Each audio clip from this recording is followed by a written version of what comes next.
Environment art is amazing. It's like turning a dream into a real world you can walk in. And I want to learn it too. So I'm trying environment art for the second time. Let me explain. I'm a second year game art student, and last year I learned how to make basic custom environments in Unity. And ever since, I've been feeling pretty confident about my environment art skills.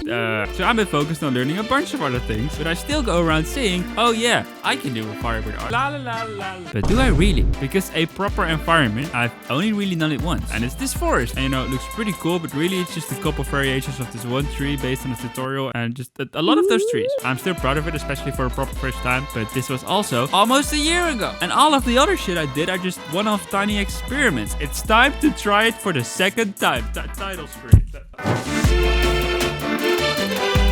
I'm coming up with a concept of making a little stylized environment with a tree, grass, water, animated and game ready, and I'm doing it in 1 week. Because this is the only week I have left till my next assignment start. I could take it easy, no. So the most important part of making a good environment is the idea. Like sure, orange forest, cool and all, but I want to come up with a really cool idea. So I went to brainstorming. First I wrote down everything I just feel like doing, like a floating island, waterfall, neon sign, like that. Then I thought about a theme, and I'd like to say I was seriously considering a deeper meaning and message. Asking myself, what emotions do I want to express? What story do I want to tell? And you can see me writing down human worth in a digitalized world. Really relevant theme right now. And I do want to make something about that. But really, I just want to make a floating island with a waterfall because I think that's cool. This is what teachers say is my problem. Anyway, I'm trying to be more creative this time. I even wrote this paragraph summarizing the story of the world I'm making. It comes down to Earth shattering into pieces after meteor impacts. And now, stuck on floating islands as we uploaded our consciousness to robots, all that's left is to find new meaning and purpose. So essentially, I'm making a floating island with a waterfall. In addition, I want there to be little buildings and part of a broken road, showing this floating island was once part of Earth.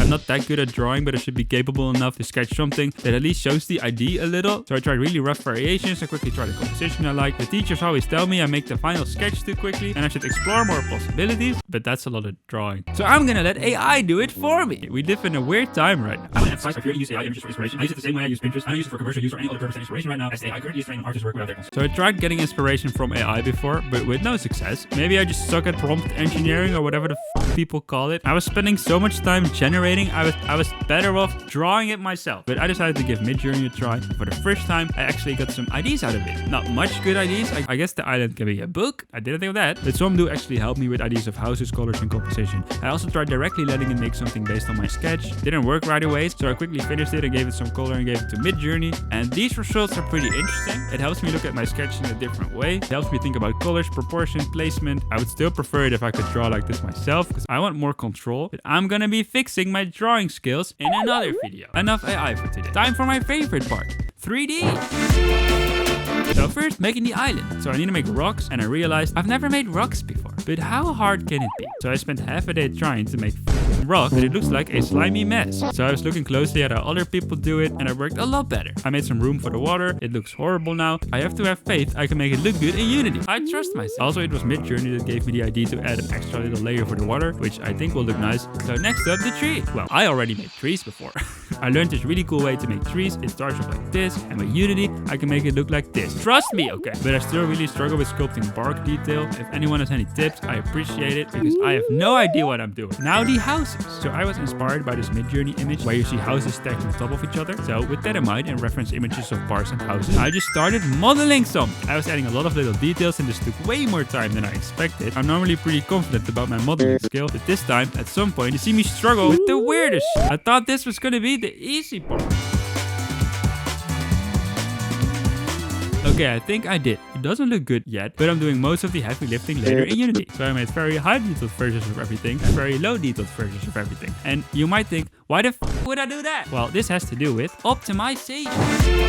This is when it becomes really confusing for most people, and for a lot of people, boring too. But I actually think it's really interesting. The weird shit game developers come up with to try and get more detail in a game than a PlayStation or Nintendo Switch can run. This is gonna sound really weird if you don't know about this, but what I learned to do as a game artist is I grab the high detailed version and shove it onto the low detailed version. It's called baking, and I use substance paints for this. And after this, I end up with rocks that look like they have more detail than they actually do. So I finished texturing, and it still looks really bad. But honestly, this is because the real magic happens in Unity. I promise.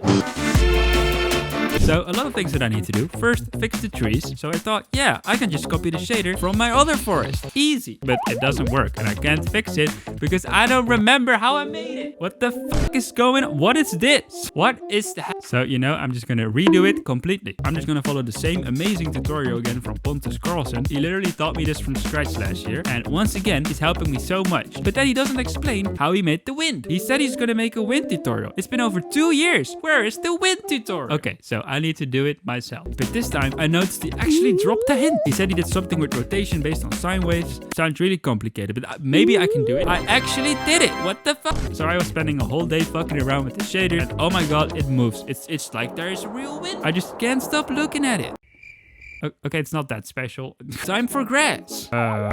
Weird, but interesting. Last time I didn't manage to make the grass wind actually nice because the grass just kept sliding over the ground and I don't think grass should do that. But a year ago, I didn't realize the problem is just I didn't set up the UVs correctly and I did it. I added multiple layers of wind and it's really awesome. Look at the grass go. So next up, water. Water in games always really scared me because it looks really hard to do. And I followed this tutorial and pretty quickly I made it work. I can even place objects on the water and it looks pretty good. But I couldn't find any help for the waterfalls, so I had to figure it out myself and that was hard. I tried several things, made some really funky shit, but then I realized I can just draw a mask in Substance Painter to tell it where the waterfall should be, and done! I used the part of another tutorial to make the little ripple and it looks pretty cool. I'm getting somewhere. Now it's time for lighting. So I want the neon signs in the vending machine to emit light onto the rest, which I need an option for that all tutorials seem to have, but I just don't have the option. It's not there. It's not there. How? So shot in the dark. I tried copying everything over to a newer Unity version. Really annoying process. And now the option is there. So redoing the lighting and I did it. I realized I forgot the convenience store sign. So I quickly made some text in Photoshop, made it scroll and flicker sometimes. I made 2 different lighting variations and here you go.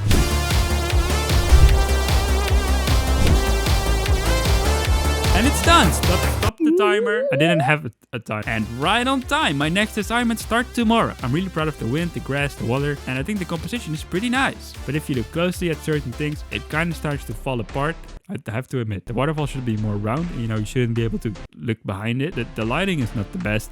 The rocks could have used more detail. Oh, and honestly, if you look at all the brainstorming I did at the beginning, it doesn't really come through with the end result. And I don't have time to improve it anymore. But you know what? That's why you shouldn't look closely. But I learned a lot. So in summary, key takeaways for next time. I need to properly study just how to make rocks. I need to learn more about lighting. A lot of little technical things I still need to learn. And I need to define IDs better and stick with them. Because at some point I was just making grass in nice buildings because I felt like it, even though it should have looked abandoned and broken. I either make it lively or make it abandoned. I didn't commit to any side, which is why it looks half empty and half alive at the same time. Probably making better concept art would help. You know, the graph that always applies when learning any skill. Like you start really confident and then you slowly start to learn there's so much you need to learn. Yeah, I think I'm here right now. And you know, maybe this is a good thing. It means I'm progressing. I just prefer the confident phase. So enough to learn, enough videos to make. Originally, I had another idea for this environment I just didn't have time for. I wanted to add a little robot that was reading a book and listening to old music, essentially learning about humans. I think that would have added a lot, but I didn't have time. But I still want to make that robot, maybe for a different artwork, but that'll be another video. I'm also working on another animation and some bigger environment art videos are next. And I'm making a couple little games soon, so subscribe! Maybe this wasn't the amazing end result I hoped, but there's still some cool stuff about it. I learned a lot and my next time will go a lot better. I know it. Thanks for watching. Bye.